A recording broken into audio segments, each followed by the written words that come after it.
Tangkwan na, mga kapatid, tingnan nyo yung ano, mapansin nyo yung mga dahon na yan, oh. Nagliliparan. Tawag yan, maliit na ano ata yan eh. Maliit na, oh, ipo-ipo ata to. Sabi sa Ilocano, alipugpug. Hindi na yung mga dahon, pansinin nyo. Oh, tumaas. Ganyan ata talaga kapag ano, tatag-araw mga kapatid.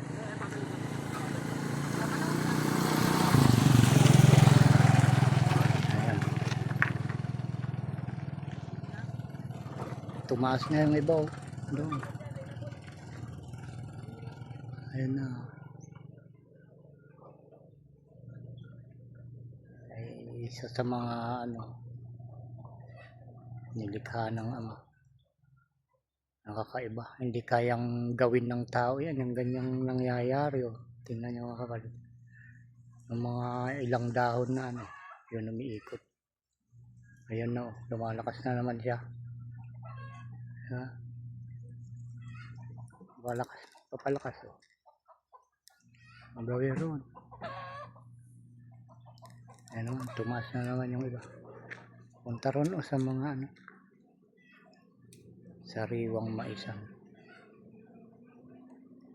Hindi na natin makikita doon, pumasok doon sa green na mga mais. Yan, nawala na mga kapatid. Napansin ko lang, nakaupo ako doon sa ano, yung mga nag-excursion mga kapatid. Yan, yan. Nakita ko kasi doon, nakaupo ako doon. Doon. Kita ko yun, maangat yung mga puno. Ay, mga puno. Mga dahon, mga ano. Mga dahon. Mais na naburas. Naburas. Kanina lang, reaper ang pinang-ano nila doon eh. Doon. Doon. Ayan. Okay.